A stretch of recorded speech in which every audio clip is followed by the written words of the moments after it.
क्या आपने कभी सुना है कि प्लेन क्रैश होने वाली होती है और एक इंसान प्लेन से कूदकर अपनी जान बचा लेता है। दरअसल ये सीन हमने कई बार फिल्मों में देखे हैं, लेकिन ये दरअसल ऐसा संभव नहीं है कि मतलब रियल में एक बंदा एरोप्लेन से कूदकर अपनी जान बचा ले, लेकिन ये हुआ है। 12 जून 2025 जो अहमदाबाद में घटना हुई, उसमें कई लोगों ने अपने भाई खोए, कई ने बहन खोई, कई ने अपनी पूरा सारी फैमिली खो दी, लेकिन उसी में से एक 11A सीट वाला जिसने कूदकर अपनी जान बचा ली। चलिए जानते हैं उसने अपनी जान कैसे बचाई। क्या उसके ऊपर भगवान की कृपा रही होगी या फिर उसने ऐसा कोई चमत्कार हुआ कि वो कूदकर अपनी जान बचा ली। आज इस वीडियो में हम यही चर्चा करने वाले हैं। अगर आपने अभी तक हमारा चैनल सब्सक्राइब नहीं किया तो चैनल को सब्सक्राइब कर लें। इस दिन एयर इंडिया की फ्लाइट 1I171 की फ्लाइट अहमदाबाद एयरपोर्ट से लंदन की ओर उड़ान भर रही थी। उसी के 2 मिनट बाद में एक बहुत ही बड़ा धमाका होता है। दरअसल वो फ्लाइट क्रैश हो जाती है, लेकिन उसी में से हैरान कर देने वाली बात तो ये है कि एक बंदा 11A सीट मतलब कि एग्जिट गेट के पास बैठा रहता है और एग्जिट गेट को खोलकर कूदकर अपनी जान बचा लेता है। क्या ये भी संभव है कि 425 फीट के ऊपर से कूदकर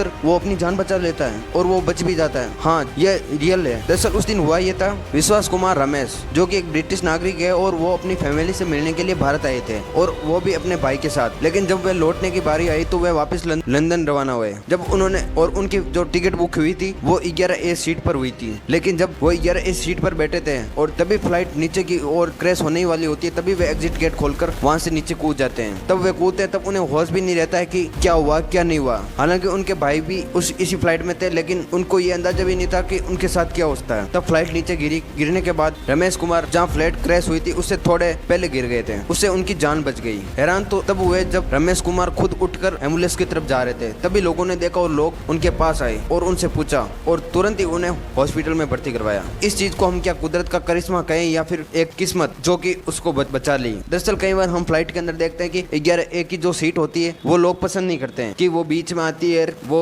खिड़की पास नहीं मिलती है, लेकिन दरअसल ये सीट ही किसी की जान की कीमत बन गई। जब डॉक्टरों ने देखा विश्वास कुमार के तो सारी हड्डियां और कुछ मांसपेशियां भी टूट चुकी थी, लेकिन मामला गंभीर था, लेकिन तो भी रमेश कुमार की जान बच गई। इसे हम कुदरत का करिश्मा कहें या फिर भगवान की कृपा, यह तो ऊपर वाला ही जाने। और जब भगवान की यह बात सच हो जाती है कि अगर भगवान चाहे ना तो एक पेड़ का पत्ता भी नहीं हिला सकता है, उसी तरह से आज ये घटना सिद्ध होती है कि अगर भगवान चाहे तो किसी व्यक्ति की जान भी बच सकती है। लेकिन आप देख सकते हो दरअसल इतना बड़ा हादसा हुआ है, इतने बड़े हादसे में बचने के चांस नामुमकिन होते हैं। यहाँ तक कि जो 100 मीटर के रेडियस में थे वो लोग भी जलकर राख हो गए। तो क्या इस व्यक्ति की जान बचने के पीछे कुछ रहस्य है या फिर एक बहुत ही बड़ी भगवान की कृपा समझते हैं? और ये घटना हुई है तो ये घटना किस कारण हुई है, या फिर क्या टेक्निकल फेलियर था फ्लाइट के अंदर? फिर तो जो एयरपोर्ट पर टेक्निकल इंचार्ज है उन्होंने चेक क्यों नहीं किया? आपके अनुसार दोनों? अब सवाल ये है कि इस पूरी घटनाक्रम में गलती किसकी है? क्या एयरपोर्ट सिक्योरिटी की गलती है या फिर टेक्निकल डिपार्टमेंट की गलती है या फिर किसी पायलट की गलती है? ताकि पायलट ने पहले सूचना नहीं दी थी? हालांकि अभी ब्लैक बॉक्स